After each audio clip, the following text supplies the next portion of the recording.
बिस्मिल्लाहिर्रहमानिर्रहीम। अस्सलाम वालेकुम स्टूडेंट्स, ये हमारा लास्ट टेंस है फ्यूचर परफेक्ट कंटिन्यूस टेंस। ठीक है जी, ये वाला हम टेंस अभी डिस्कस करेंगे इस वीडियो में।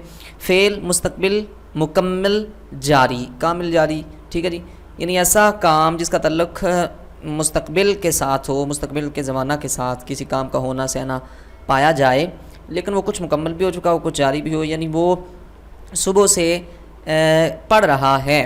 ठीक है जी, तो सुबह से अब तक मुकम्मल हो चुका उसका इतना काम, इस ड्यूरेशन में वो काम मुकम्मल, उसका पढ़ना जो है मुकम्मल है, लेकिन इससे आगे अभी जारी भी है, यानी ये मुकम्मल भी है, जारी भी है। डिटेल में मैंने आपको जो प्रेजेंट परफेक्ट कंटिन्यूस टेंस है उसमें आपको बताया, वो आप लाजमी से देखें अगर नहीं देखा। ये ऊपर कुछ लिंक्स आ रहे हैं, अगर आप इस वीडियो या इस चैनल पर नए हैं तो उन लिंक्स को आप लाजमी से एक दफ़ा विज़िट कीजिएगा। नज़र आ रहे होंगे या थोड़ी देर बाद नज़र आ जाएंगे, उन्हें लाजमी से विज़िट कीजिएगा। आपके लिए काफ़ी हेल्पिंग मटेरियल है, जिससे आपको काफ़ी सारी आसानी हो सकती है, रट्टे से आप बच सकते हैं, प्योर चीज़ें आपको ऐसे कहने के वहाँ से मिल सकती हैं। तो इसे स्टार्ट करते हैं। पहचान इसकी क्या होगी, मैं पिछले दोनों टेंसेस में आपको ये समझाता चला आ रहा हूँ कि इसकी ये तीनों जो टेंसेस हैं, इनकी पहचान इन टेंसेस की पहचान की तरह ही है। सॉरी, इन टेंसेस यानी ये जो 4 नंबर वाले हैं, इनकी तमाम की पहचान 2 नंबर वाली, यानी इसकी पहचान सेम इसकी पहचान की तरह है, इसकी पहचान इसकी पहचान की तरह, इसकी और इसकी दोनों उर्दू फिकरात में बिल्कुल सेम नज़र आती हैं। लेकिन डिफरेंस क्या है कि इन टेंसेस में टाइम मेंशन होता है, इनमें टाइम मेंशन नहीं होता। ठीक है जी, जिस तरह इसमें वर्ब जो है फर्स्ट फॉर्म प्लस आईएनजी लगती है, इन तमाम में verb first form plus ING लगती है। हेल्पिंग वर्ब इसमें इस वाला लगता है, यानी हैज़ बीन, इसमें इस वाला हैड, लेकिन साथ एक ज़्यादा हो जाता है, हैड बीन। इसमें इस वाला कौन सा था, विल हैव, शैल हैव, तो इसमें एक वर्ड ज़्यादा हो जाएगा, will have been, shall have been, बाकी सब सेम है। तो बस इतनी सी बात है, अब आगे पढ़ने की तो ज़रूरत नहीं है, लेकिन हम डिस्कस करेंगे इसे। ठीक है, एग्जाम्पल्स को भी। पहचान आप देख सकते हैं, रहा है, रही है, सॉरी रहा होगा, रही होगी। ठीक है जी, मैं सुबह से अंग्रेज़ी पढ़ा रहा हूँ, सॉरी पढ़ा रहा हूँगा।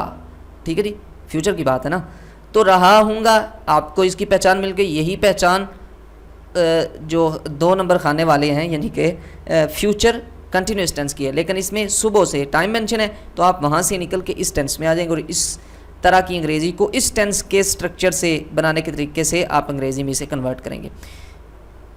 ठीक है जी, तो इस तरह ये पहचान आपको पता चल चुकी। अब बनाने का तरीका क्या है, subject, verb plus ING plus object, ये तो मैंने आपको बताया कंटिन्यूस के जितने भी टेंसेज हैं उसमें ये चीज़ें लगती हैं। हेल्पिंग वर्ब भी मैंने ऊपर आपको बता दिया, लेकिन याद रखें will have been, shall have been, ये 2 इसके हेल्पिंग वर्ब हैं, या विल हैव बीन लगेगा या शैल हैव बीन लगेगा। ठीक है जी, विल हैव बीन किसके साथ, शैल हैव बीन किसके साथ, जिसके साथ विल लगता है उसके साथ विल हैव बीन, जिसके साथ शैल लगता है उसके साथ शैल हैव बीन। विल किसके साथ लगता है, शैल किसके साथ लगता है, ये मैंने आपको बताया। आई वही के साथ शैल लगता है, बाकी सबके साथ विल लगता है। ठीक है जी, सेम कायदा यहाँ पे भी। और इनके बाद सिंस या फॉर में से कोई एक लगाएंगे और आगे हम जो टाइम उसमें मेंशन होगा वो लगा देंगे। ठीक है जी, तो अब इसकी प्रैक्टिकल एग्जांपल्स को हम देखते हैं।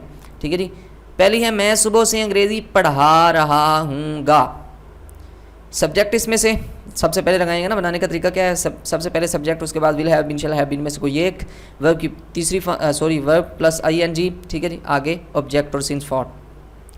सब्जेक्ट इसमें क्या है, मैं, उसकी इंग्लिश क्या है, आई, उसके रिलेटेड कौन सा हम हेल्पिंग वर्ब यूज़ करेंगे, विल हैव बीन या शैल हैव बीन, तो आई के साथ शैल लगता है, तो shall have been, I shall have been आ गया।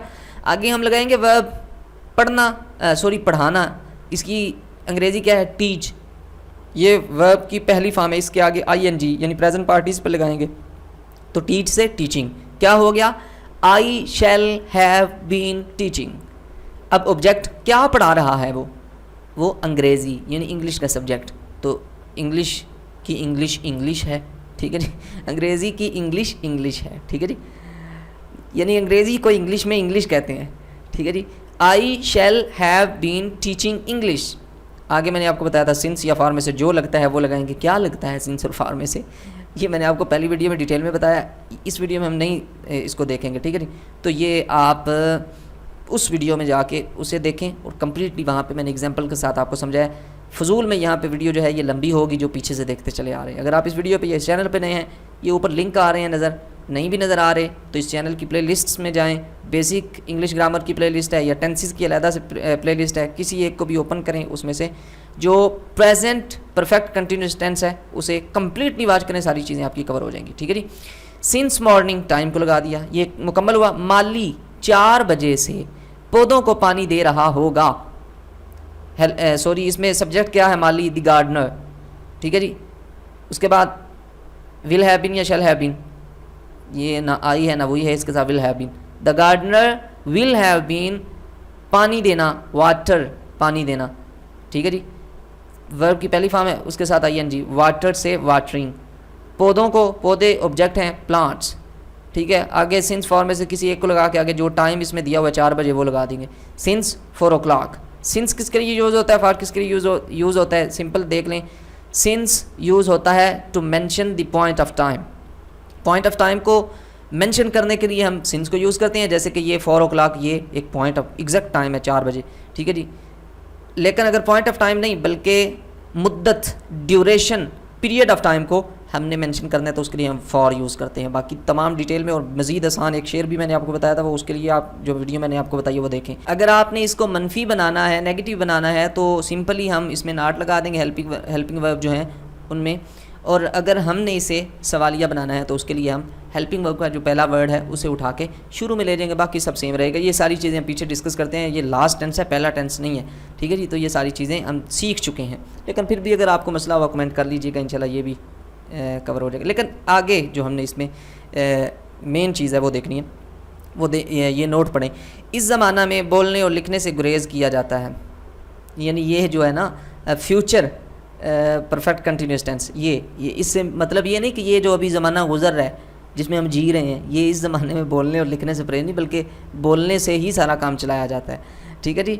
यानी कि ये टेंस जो है इसमें बोलने और लिखने से गुरेज किया जाता है, इसलिए अंग्रेज़ी ज़ुबान में ये टेंस आम राइज नहीं, इसकी बजाय फ्यूचर परफेक्ट टेंस ही इस्तेमाल होता है। यानी दोनों तरीक़ों से यूँ बयान किया जा सकता है। कल मुझे आपकी मुलाजमत करते हुए 1 साल हो चुका होगा। ठीक है जी। तो I shall have been serving you for 1 year tomorrow. अब ये किसके अकॉर्डिंग बना हुआ है? ये इसी के अकॉर्डिंग जो आपने अभी पढ़ा है, यानी फ्यूचर परफेक्ट कंटिन्यूस टेंस के। लेकिन कहते हैं इसको इस तरह भी कह सकते हैं, I shall have served you for 1 year tomorrow, यानी फ्यूचर परफेक्ट टेंस के मुताबिक भी इसे हम लेकिन जब हम उसके मुताबिक भी बना सकते हैं, इसके मुताबिक भी बना सकते हैं, तो हमें क्या पड़ी है भाई, हम इस चीज़ को याद रखें। बस जब बना सकते हैं इसके रिलेटेड तो हम बस इसी के रिलेटेड बताएंगे।